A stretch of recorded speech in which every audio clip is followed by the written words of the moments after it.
Hello everyone. Have you been watching Griffon flying videos like from these guys?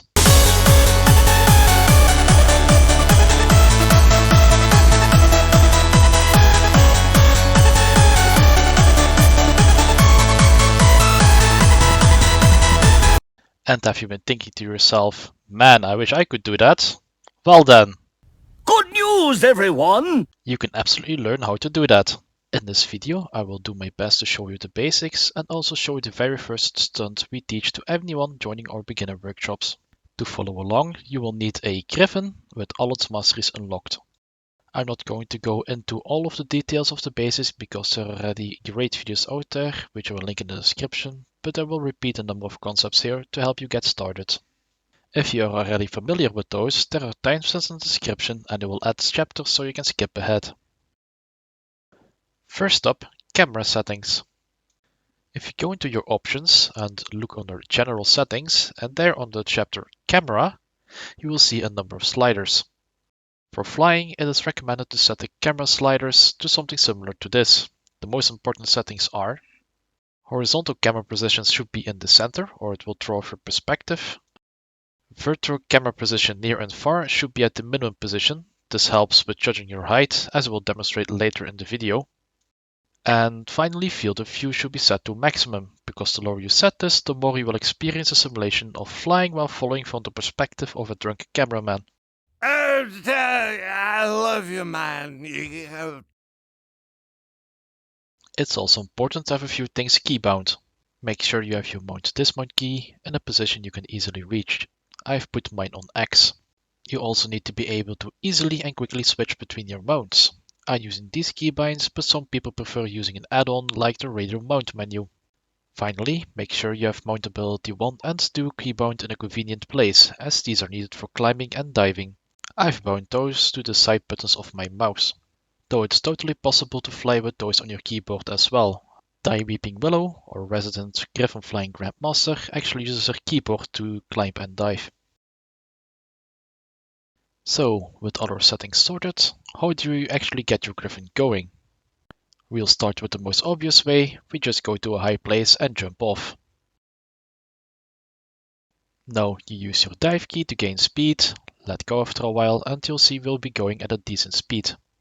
You'll also notice you're still losing quite a bit of height, that is normal. Whatever you do, do not use the swoop action to dive. If you press that, it will let you dive for an eternity and you're very likely to crash because of it. Dead! Only use that if you wish to crash your Griffon into an enemy to cause maximum blunt force trauma. Dead! The next thing you want to do as you're diving is press your jump button to make your Griffon flap its wings. Start diving and once your Griffon has tucked in its wings, do a flap.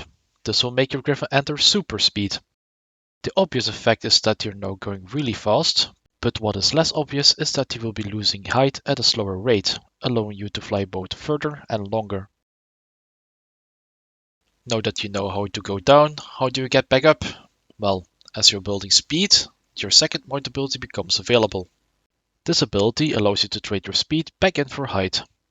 As you're flying along, you will gradually lose speed, and as such, the climb ability will give you less and less of your starting height back. But there are ways to get even that lost height back, which I will be showing to you now. First, the normal way. Do a speed dive, use climb to go back up, and as you're going up, make sure you flap. This will give you a little boost, and you will end up slightly higher than before you started your dive. Rinse and repeat until you get back up to your starting height.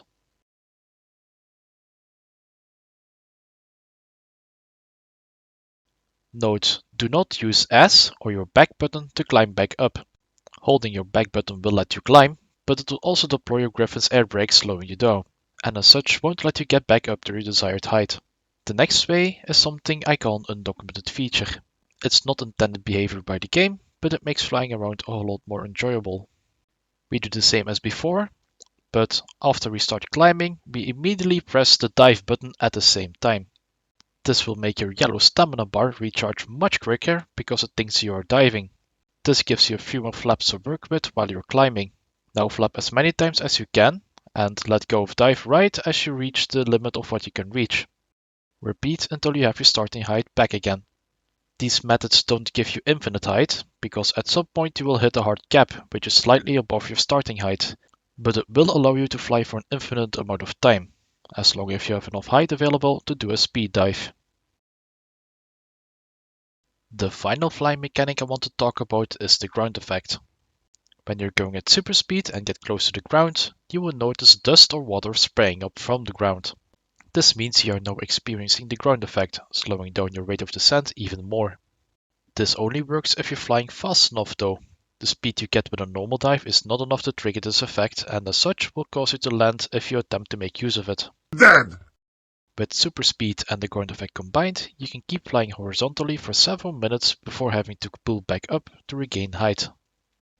Just press your jump button every time your stamina bar is at somewhere between 70 and 80%, and you will be able to maintain your height above a flat surface, like for instance water. Don't wait for your stamina bar to reach 100% though, because in that case you will not flap often enough to maintain your height. Knowing all that, it is still annoying you need such a high place to start flying from. Luckily, there are methods to solve that as well. But the first trick I'll show you, a lot of places will already turn into viable launch spots. You will still need a higher spot, but not nearly as much. First, let's look at a normal springer jump.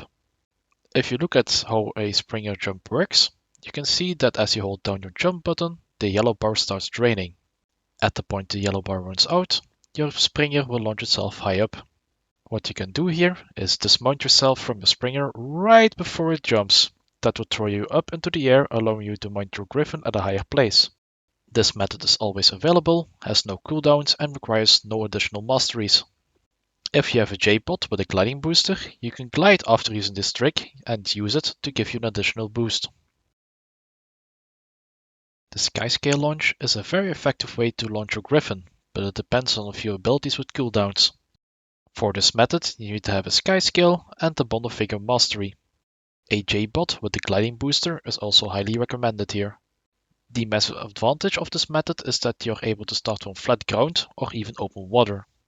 I'm going to demonstrate from open water, but if you're on the ground, just mount your Skyscale and follow along from that point.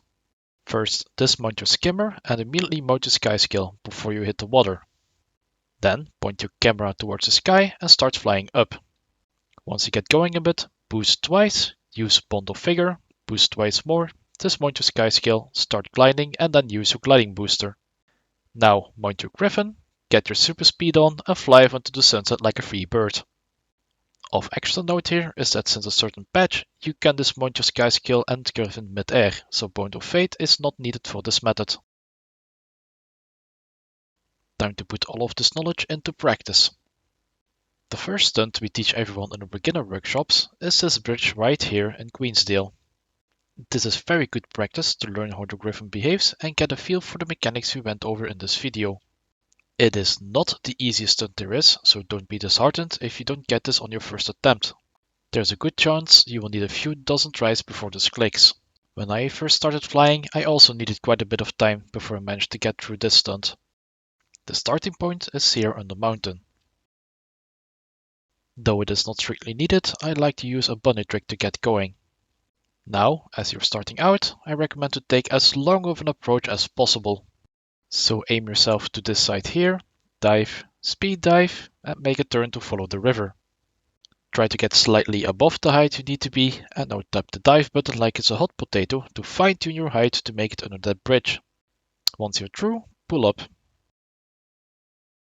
Notice how I put my camera directly behind the Griffon. If you pretend to look through the Griffon, you can see exactly where it is in relation to the bridge. This is why it's needed to put the camera vertical position to its minimum position. If you don't do that, your perspective will be too high and you will start to misjudge where you are. Also, I recommend to use a Griffon without a trail as you're practicing the stunts, so you better see what you are doing. As you approach, try not to come in from too low. Adjusting upwards is a lot less responsive than adjusting downwards, as you can see here. A mistake I saw some people make is that they're trying to go to the bridge at normal speed because they're afraid they're going to hit something from going too fast. This doesn't work because at normal speed you don't have the ground effect to help you, which you need to successfully complete this stunt. A thing to keep in mind, your hitbox only applies to your Griffon. Your character is not included in said hitbox, so it's totally fine to slam it through the bridge. NANI?!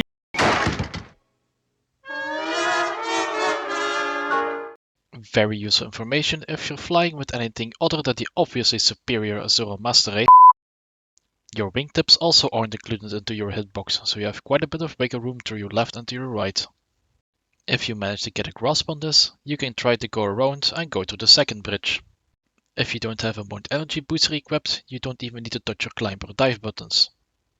You just flap immediately after passing the bridge, flap here in the middle, and go to the other bridge. Now after passing this bridge, immediately flap again and go to the first bridge again. Keep going in circles and see how many laps you can manage. And with that, you're now well on your way to become an Ace Griffon pilot. If you want a few more starter routes, I will link the starter routes video from Penguin Paladin in the video description. You're also welcome to join any of our workshops. Those are open for anyone, guild member or not, new and experienced. Don't worry that you'll crash too much because we all spend 99% of our time crashing there. Also check out our Discord where you can find flying routes, stunts, and where you can ask for any advice if you're stuck. Finally, if you want to join our guild, just drop your account name and the server you play on into the guild invite chat on our Discord. We'll get you an invite as soon as possible. The Griffon Academy is open for everyone, even if you're still working on getting your Griffon. I've put the links for all that in the description as well. Have a nice rest of your day, and I hope to meet you in the sky someday. Bye!